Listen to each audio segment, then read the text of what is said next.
All right, so let me just dive straight into how things went down. I was 10 when my parents split up, and to say I didn't handle it well would be a massive understatement. I mean, what kid is going to take something like that well? But for me, it hit hard. Real hard.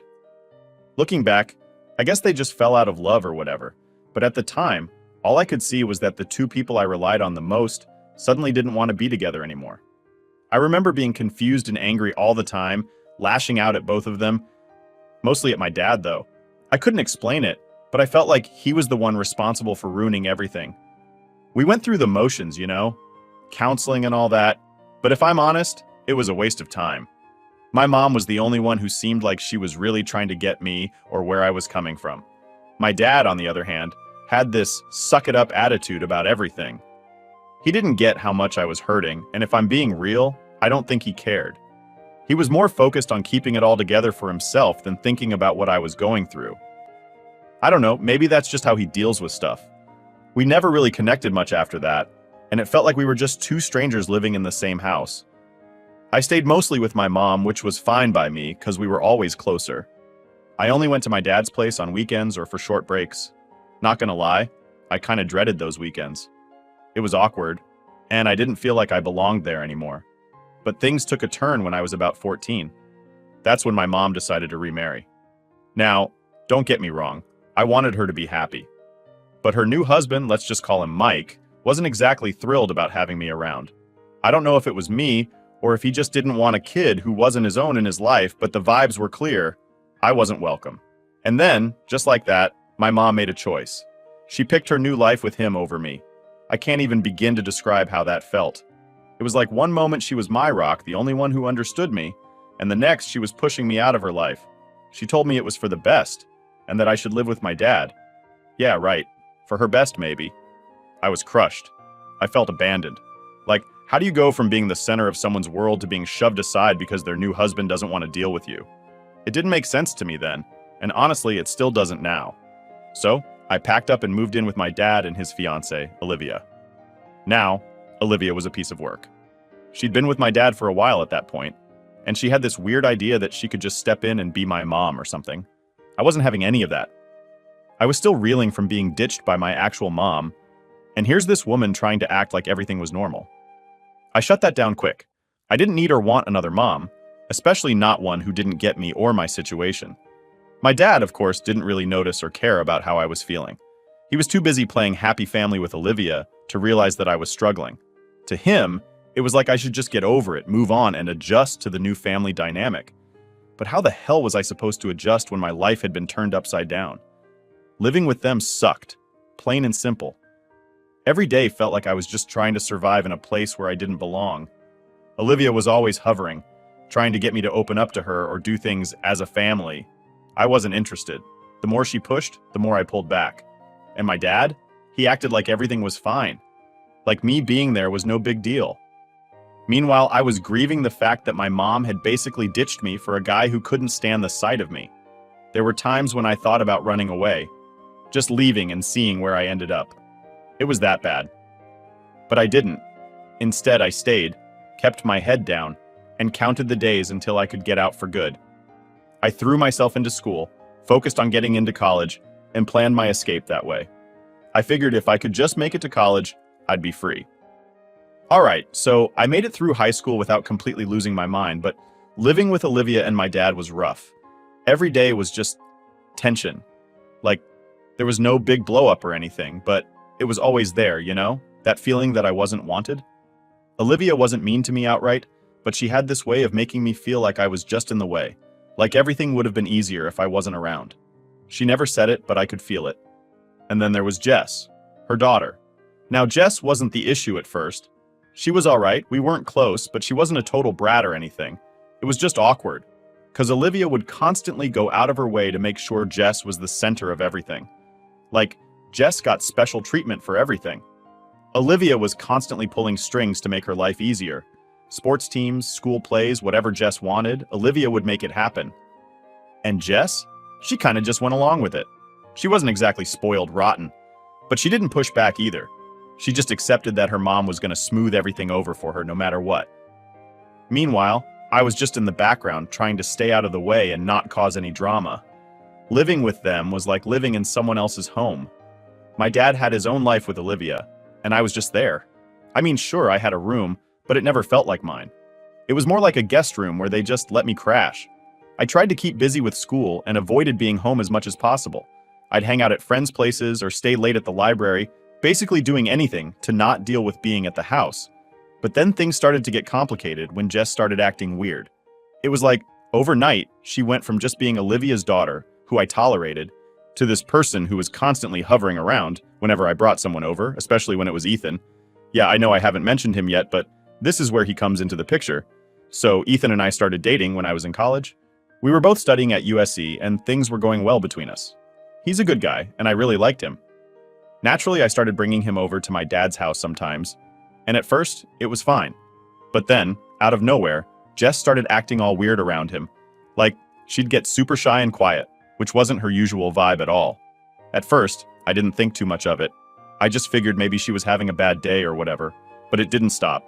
Every time Ethan came over, Jess would be all flustered like a middle schooler with a crush. She'd hang around when we were trying to talk, asking him random questions, and just being there. It started to get really awkward, but I didn't want to make a big deal out of it. I figured it'd blow over eventually, right? Wrong. It only got worse. Jess was straight up obsessed with Ethan. She started making excuses to be in the same room as us, or she'd just randomly show up when we were hanging out. I even caught her staring at him a few times. It was super uncomfortable, and I didn't know how to handle it at first. I mean, what was I supposed to do? Tell my dad that his fiance's daughter had a crush on my boyfriend? That wouldn't end well, and I knew it. So I tried to handle it myself. I pulled Jess aside one day and straight up asked her if she had feelings for Ethan. She looked like she wanted the ground to swallow her up, but she didn't deny it. She didn't even say anything, just kind of nodded and avoided eye contact. I told her that this was really weird and awkward for me, and she needed to back off. I thought that would be enough to put an end to it, but nope. If anything, it got worse. Jess started acting all dramatic after that. Her grades slipped, and she was moping around the house like she was heartbroken. I'd hear her crying in her room at night, and Olivia, being Olivia, noticed. Of course, she had to get involved.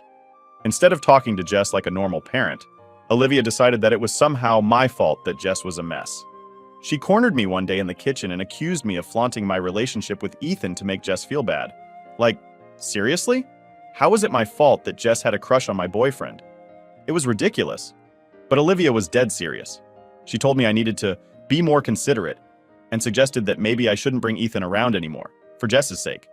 Yeah, no, that wasn't happening.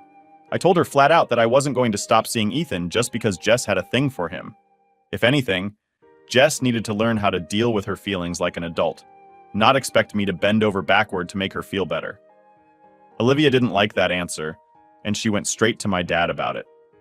Now, my dad's always been the kind of guy who avoids conflict, so of course, he tried to play peacemaker. He sat me down one night and gave me this whole speech about how I needed to be more understanding and that maybe I should take a break from seeing Ethan for a while. You know, for the sake of the family. I couldn't believe what I was hearing. My dad was seriously suggesting I break up with my boyfriend just because Jess had a crush on him? I laughed in his face. I didn't mean to, but it was so ridiculous I couldn't help it. I told him there was no way I was ending my relationship just because Olivia and Jess couldn't handle their feelings. That conversation turned into a massive argument. My dad kept going on about how I needed to think of Jess's feelings and how I was making things harder for everyone. I just kept telling him that it wasn't my problem. I wasn't going to change my life to make things easier for them. If Jess couldn't handle seeing Ethan around, that was on her, not me. By the end of it, it was clear that things weren't going to get any better. My dad was siding with Olivia, and I wasn't going to give in to their demands. The tension in the house was unbearable after that. I couldn't even look at Jess without feeling angry, and every time Olivia opened her mouth, it was just to make passive-aggressive comments about how hard things were for Jess. I knew then that I couldn't stay there much longer. This wasn't my home anymore, and honestly, I didn't think it ever really was. My dad had chosen his new life with Olivia and Jess, and I was just an outsider. I needed to get out, and fast. So yeah, that's how things went downhill with Jess, Olivia, and my dad. It was like everything was building up to that moment, and once it hit, there was no going back. I was done. Done with the drama, done with the feeling of not belonging. It was time to make a move, and I knew I had to do it soon. So, after that whole mess with Jess and Olivia, things at my dad's house just kept getting worse. I was basically living in a pressure cooker, waiting for the next explosion. Every day felt tense and awkward. If I wasn't at school, I tried to be anywhere but home. It was just getting unbearable. But then things hit a new level of crazy, and that's when I realized I had to get out for real. I guess I should have seen it coming, but it still threw me. One night, my dad asked me to sit down and have a family meeting.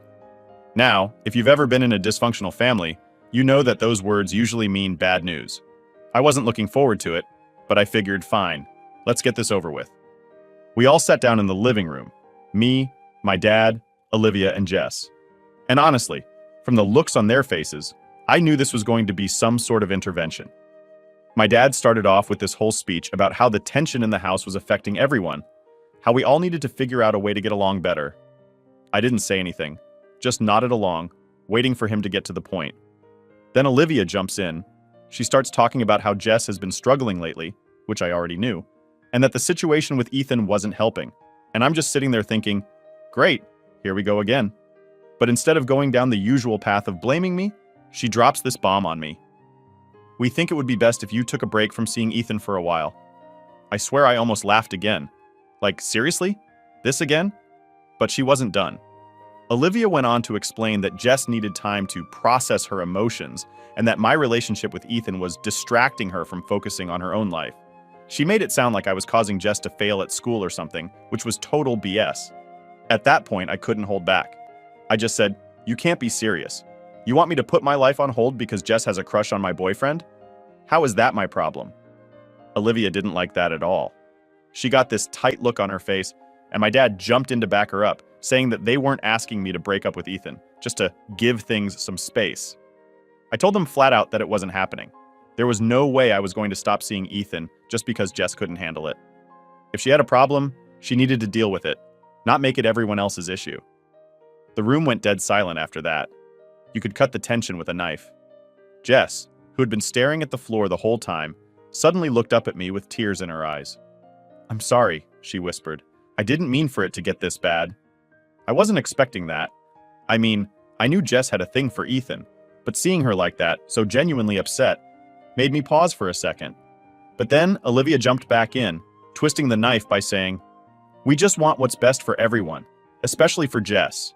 We all need to make sacrifices sometimes for the good of the family." At that point, I'd had enough. "Sacrifices?" I snapped. "What have you sacrificed, Olivia? All I've done since I moved in here is try to stay out of your way. I've given up enough. I'm not giving up Ethan, too." My dad didn't say anything for a long moment. He just sat there, looking tired and defeated, like he didn't even want to be part of this conversation anymore. Finally, he sighed and said, "We're just trying to make things work, that's all. We don't want to force you to do anything, but we can't keep living with this tension." I stared at him, wondering how he couldn't see how messed up this whole situation was. I'd always known he wasn't the best at handling emotions, but this was a whole new level of avoidance. Instead of dealing with the real problem, they were all just putting the blame on me. I stood up, and that's when I said it. "I can't do this anymore. I'm done." The words just came out, but as soon as I said them, I knew it was the truth. I couldn't stay there any longer. Living with them wasn't healthy.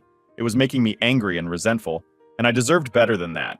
I didn't know where I was going to go or how I was going to make it work, but I couldn't stay there. Olivia looked at my dad, like she couldn't believe I'd actually said it.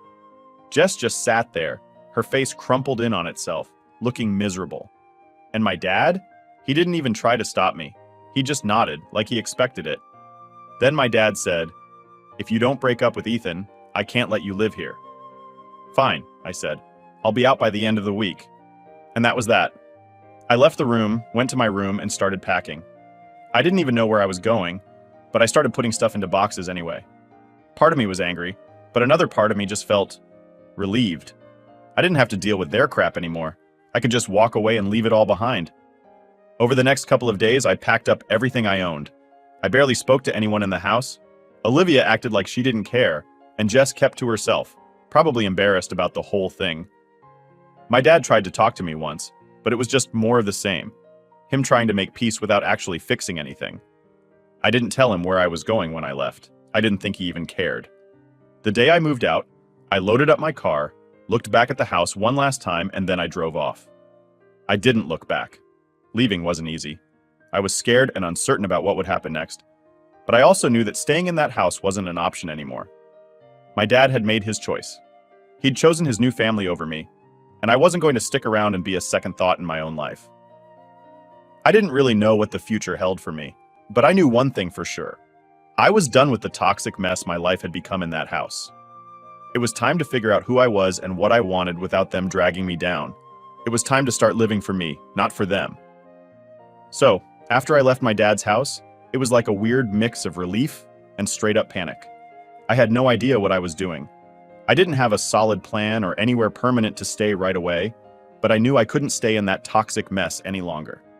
It was like getting out of a pressure cooker. Yeah, things were calm for a minute, but now I had to figure out how to survive on my own. At first, I crashed at my friend Kayla's place. She had this tiny apartment not too far from campus, and she was cool enough to let me stay with her for a while. I didn't want to be a burden, so I told her it was temporary, just until I figured things out. I started looking for a job immediately. Even though I was still in school, I knew I had to start making money if I was going to pay for rent and all that. Those first few weeks were rough. I was working random shifts at a 24-hour diner, mostly late nights and weekends. I didn't have much choice. I needed the money. It wasn't the best job in the world, but it paid enough to keep me afloat. Between working, going to class, and studying, I barely had time to think. And honestly, that was probably for the best. But every now and then, when I had a quiet moment, I'd start thinking about everything that had happened with my family. It was hard not to feel angry and a little lost. I mean, I knew I made the right choice by leaving, but that didn't make it any easier to accept that my dad had chosen Olivia and Jess over me. It stung. Bad. It felt like I wasn't even part of his life anymore, like I'd been replaced. The worst part? He didn't even reach out after I left. Not a single phone call or text to see if I was okay. It was like I just disappeared, and he didn't care enough to check. That hurt more than I wanted to admit, but I was trying not to dwell on it too much. I had to focus on building my own life now, without relying on him. After about a month of couch surfing at Kayla's, I finally found a tiny studio apartment that I could afford. It wasn't much, just a small room with a bathroom and a kitchenette, but it was mine. It felt good to have my own space, somewhere I didn't have to walk on eggshells all the time. The first night I slept there, I remember just lying on the floor, since I didn't have any furniture yet, feeling this huge wave of relief. For the first time in a long time, I felt like I could actually breathe. But of course, life wasn't going to let me off that easy. About 2 weeks after I moved in, I got a text from my dad. It was short and cold, like he was writing an email to a coworker or something. He said something like, "Hope you're doing well. Let me know when you have time to talk." That was it. No apology, no, "I miss you," nothing. Just a sterile message that felt more like an obligation than him actually wanting to talk. I stared at the message for a long time, trying to figure out how I felt about it. Part of me wanted to reply, to open up some kind of dialogue and maybe, just maybe, fix things. But the other part of me, the part that was still pissed off and hurt, wanted to just ignore him. Why should I be the one to reach out when he hadn't bothered to check on me in weeks? Why should I care when he clearly didn't? In the end, I didn't respond. I just couldn't. It wasn't about being petty or trying to punish him. It was more like, what was the point? What could we possibly say to each other that would fix everything? I wasn't ready to go back to that mess, and honestly, I didn't know if I ever would be. Instead, I threw myself into work and school. I was grinding non-stop, doing whatever I could to keep moving forward. It wasn't easy, but it felt good to be doing something for myself for once. I wasn't living under anyone's roof or dealing with their drama. This was my life now, and I was determined to make it work. Ethan was a huge support during this time. He never pressured me about the whole family situation, but he was there when I needed someone to vent to or just to hang out and distract me from everything. He'd come over to my new place after his classes, and we'd sit on the floor, still no furniture by the way, and just talk about anything but my family. It was nice to have someone who got me without all the baggage attached. But despite trying to move on, I couldn't shake the feeling that something was missing. No matter how much I tried to ignore it, the whole thing with my dad weighed on me. I hated that I still cared. I hated that part of me wanted him to call or show up at my door, apologizing for everything and asking me to come back. But that wasn't going to happen, and deep down, I knew it. Weeks turned into months, and eventually, I got into a routine. The diner job wasn't great, but it paid the bills, and I was managing to keep up with school. Kayla and I stayed close, and Ethan was still by my side. I was starting to feel like I had some control over my life again. But every now and then, when I was alone in that quiet apartment, I'd get this nagging feeling in the back of my mind. Like, what if I'd made a mistake?